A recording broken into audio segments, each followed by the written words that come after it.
Hello everyone, आज है 11 जुलाई और आज इस वीडियो में हम बात करने जा रहे हैं एनबीसीसी इंडिया के बारे में। एक बार फिर से रफ्तार शुरू हो चुकी है। आज 3.5% की तेज़ी है। एक महीने में देखो तो 23% की तेज़ी है। यहाँ पर पिछले 10 दिनों में शानदार तेज़ी आई। 155 रुपये से जो भागा था ना, एक्चुअली में जो तेज़ी आई थी वो 3 ट्रेडिंग सेशन में ही आ गई थी। 155 से 190 पर चला गया था, बाद में थोड़ी बहुत तेज़ी आई, फिर 2 दिन गिरावट भी चली। आज यहाँ पर फिर से तेज़ी देखने को मिल रही है। बात करेंगे वीडियो में इस कंपनी के बारे में और चल क्या रहा है। देखो, सरकारी कंपनी है। वीडियो को शुरू करो उससे पहले अगर आपने अभी तक चैनल को सब्सक्राइब नहीं किया है तो प्लीज़ अभी इसे सब्सक्राइब कर लीजिए, क्योंकि आगे भी बहुत सारे वीडियोस हैं जो आपको काफ़ी ज़्यादा हेल्प करेंगे। तो 195 रुपये के आसपास शेयर ट्रेड कर रहा है और फिर से एक बार पहिया घूम चुका है इसका रफ्तार वाला। एक महीने में 23% की तेज़ी ज़रूर है, लेकिन जो तेज़ी आई है वो एक महीने में नहीं है, पिछले 10 दिनों में ही तेज़ी आई है। एक साल में देखोगे तो भैया 365% का ग्रोथ है। और ग्राफ देखो तो इससे पहले ना लगातार धीरे धीरे धीरे धीरे धीरे धीरे बढ़ रहा था, ठीक है। बाद में एक झटके में फट गया ये 85 रुपीज़ से ऐसा भागा कि 170 पे चला गया। डबल डबल हो गया कुछ ही दिनों के अंदर। बाद में लंबे समय तक कंसोलिडेट भी किया था, ये वापस से 110 रुपये के करीब गया, वापस धीमे धीमे धीमे धीमे बढ़ता रहा और एक बार फिर से अब यहाँ पर तेज़ी देखने को मिल रही है और ये एक साल के सबसे हाईएस्ट प्राइस से पहुँच चुका है। इवन अगर आप 5 साल का भी ग्राफ देखोगे तो 5 साल के भी सबसे हाईएस्ट प्राइस पर है ये। कोविड के टाइम पे 16-17 रुपये के आसपास मिल रहा था और तब मेरे कई सारे वीडियोस भी थे कि यहाँ पर खरीदारी कर सकते हो, कोई दिक्कत नहीं है। इवन जब भी कंसोलिडेट किया है मैंने ज़रूर कहा है कि लॉन्ग टर्म का आउटलुक हो, कोई दिक्कत की बात नहीं है। यहाँ पर जो दोबारा से तेज़ी यहाँ पर देखने को मिली है उसकी जो वजह है वो कहीं ना कहीं बजट को लेकर है। बजट में जो अनाउंसमेंट है वो इस बार मिडिल क्लास के लिए बहुत कुछ होने वाला है। ऐसी अभी से चर्चाएं शुरू हो चुकी है कि मिडिल क्लास के लिए बहुत कुछ हो सकता है और ऐसे में जो प्रधानमंत्री आवास योजना है उसका सबसे बड़ा बेनिफिशियरी भी अगर आप देखोगे तो कहीं ना कहीं एनबीसीसी इंडिया ज़रूर है, ठीक है।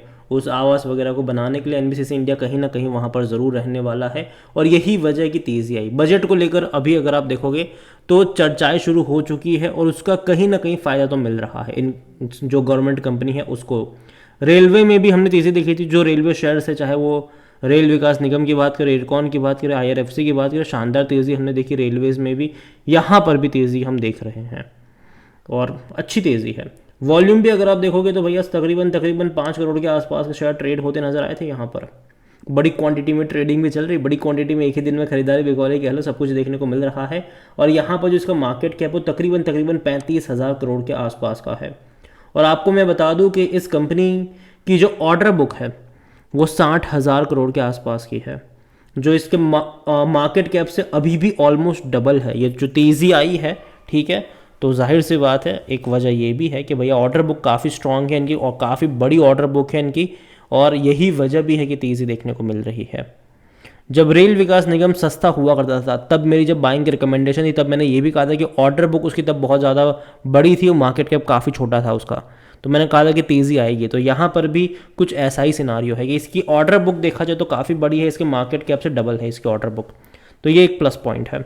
और जहाँ तक बात करी जाए इस कंपनी को लेकर भी, तो according to Moneycontrol user 80% लोग कह रहे खरीदारी करो, 20% लोग कह रहे बेचो और भाग जाओ यहाँ पर। और जहाँ तक डिविडेंड की बात करी जाए तो 54 पैसा पर शेयर का इन्होंने पिछले साल पे करा था और इस साल भी अगर आप देखोगे तो डिविडेंड अनाउंस हुआ ज़रूर था मई में और वो तकरीबन 50 पैसे का था, ठीक है। तो डेफिनेटली इन्होंने डिविडेंड अनाउंस करा ज़रूर है और अच्छा मैं कहूँगा कि रीज़न ये है कि देखो देखने में लग सकता है कि यार इतना महंगा शेयर है, 200 के करीब है और डिविडेंड से 50 पैसा 1 रुपये से भी कम पे कर रहा है, तो हमें समझना होगा कि पिछले साल ये 50 पैसे का ही शेयर था, सॉरी 50 रुपये से भी कम का ये शेयर था, ठीक है। तो उस हिसाब से यहाँ पर मैं देख रहा हूँ अभी। और जहाँ तक बात करें इनके रिजल्ट्स को लेकर तो रेवेन्यू में लगातार तेज़ी है, लेकिन जितनी तेज़ी पिछले एक साल में इनके शेयर प्राइस में आई उतनी तो रेवेन्यू में नहीं है, ना ही उतनी तेज़ी इनके प्रॉफिट्स में है। तो यहाँ पर एक चीज़ ये आप समझ सकते हो कि प्रीमियम वैल्यूएशन दिया जा रहा है इसके मार्केट इसके फ्यूचर पर्सपेक्टिव को ध्यान में रखते हुए कि कई सारे बड़े ऑर्डर मिले रहे हैं इस कंपनी को और उसका नतीजा ये होगा कि इनके रेवेन्यू प्रॉफिट्स में बढ़ोतरी फ्यूचर में आपको देखने को मिलेगी। अगर वैल्यूएशन देखेंगे तो डेफिनेटली ये बहुत महंगा है, 85 का पी है, जो डाइजेस्ट नहीं होने वाला, ठीक है, कि काफ़ी लोगों को। सेक्टर भी 54-55 का है, कोई भी एनालिस्ट खरीदारी करने की बात यहाँ पर नहीं कर रहा है। फाइनेंशियल्स अगर हम इसके नंबर्स देखेंगे तो क्लियरली पता चल रहा है कि लास्ट क्वार्टर में डेफिनेटली बहुत अच्छे रेवेन्यू थे, 4,075 करोड़ के रेवेन्यू थे, जो कि इससे पहले के क्वार्टर के मुकाबले डबल था, ये ऑलमोस्ट डबल था ये।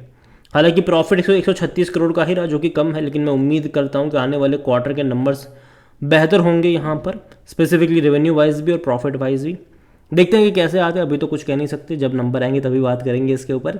और जहाँ तक शेयर होल्डिंग को लेकर देखें तो जो प्रमोटर की होल्डिंग है वो 61.75% की होल्डिंग है। प्रमोटर यहाँ पर गवर्नमेंट है, सरकारी कंपनी है, और यही वजह भी है कि कई सारे सरकारी प्रोजेक्ट जो है वो इस कंपनी को मिलते हैं, चाहे सरकारी बिल्डिंग्स बनाने को लेकर हो, या फिर उसको रिनोवेशन को लेकर हो, या फिर ये प्रधानमंत्री आवास योजना की जो हम बात कर रहे हैं वो हो यहाँ पर।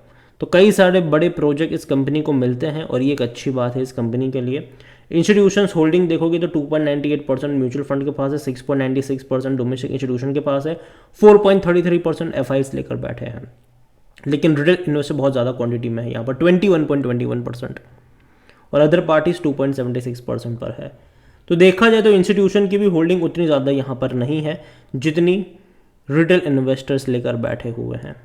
ओवरऑल अगर मैं बात करूँ एनबीसीसी इंडिया को लेकर तो अगेन मैं कहूँगा कि कंपनी ख़राब नहीं है।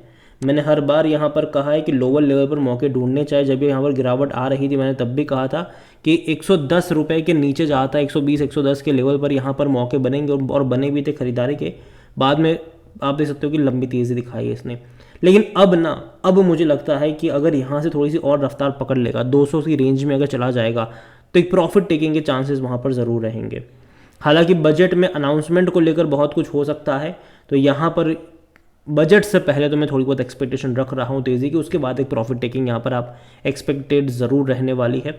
हालांकि अगेन मैं कह दूँ इस कंपनी को लेकर कि यहाँ से अगर ये 200 की रेंज में जाता है, अगेन वो लेवल ऐसा होगा जहाँ पर ख़रीदारी के मौके तो नहीं बनते हैं। वो एक रिस्क फैक्टर रहेगा, रिस्क जोन वाला लेवल रहेगा, क्योंकि वैल्यूएशन के हिसाब से भी अगर आप देखोगे तो काफ़ी हाई वैल्यूएशन तब इसका निकल जाएगा, काफ़ी हाई वैल्यूएशन निकल जाएगा। तो अगेन ये मेरा पर्सनल ओपिनियन है, कोई भी इन्वेस्टमेंट एडवाइस यहाँ पर नहीं है। एनबीसीसी इंडिया सरकारी कंपनी है, डूबने का खतरा यहाँ पर ना के बराबर है, और बीच बीच में चर्चाएं होती रहेगी कि भैया बिकने वाली है, ये है वो है, लेकिन अभी उसके बारे में कोई अपडेट आ नहीं रही, तो उसके बारे में हम बात नहीं करेंगे। और देखिए गवर्नमेंट कई सारे प्रोजेक्ट जो है वो इनको मिलते रहें और आगे भी मिलने की संभावनाएँ ज़रूर है। और गवर्नमेंट न्यूज़ के ऊपर मतलब कोई भी अगर न्यूज़ आएगी, जैसे कि प्रधानमंत्री आवास योजना की न्यूज़ आती है, बजट में कोई बड़ा अलोकेशन होता है, तो उसका फ़ायदा डेफिनेटली इसको मिलेगा, लेकिन उसके बाद एक प्रॉफिट टेकिंग भी आएगी यहाँ पर। और मैं इतना ही कहूँगा कि थोड़ा सा सावधान रहेगा 200 के ऊपर अगर जाता है तो। ये मेरा ओपिनियन है, कोई इन्वेस्टमेंट एडवाइस नहीं। वीडियो को यहीं पे एंड करता हूँ। पसंद आए हो तो लाइक करो, शेयर करो, चैनल पर पहली बार है तो प्लीज़ सब्सक्राइब करें। और एनबीसीसी इंडिया के बारे में आप क्या सोचते हैं वो भी आप मुझे कमेंट में लिख के बता सकते हैं। Thank you.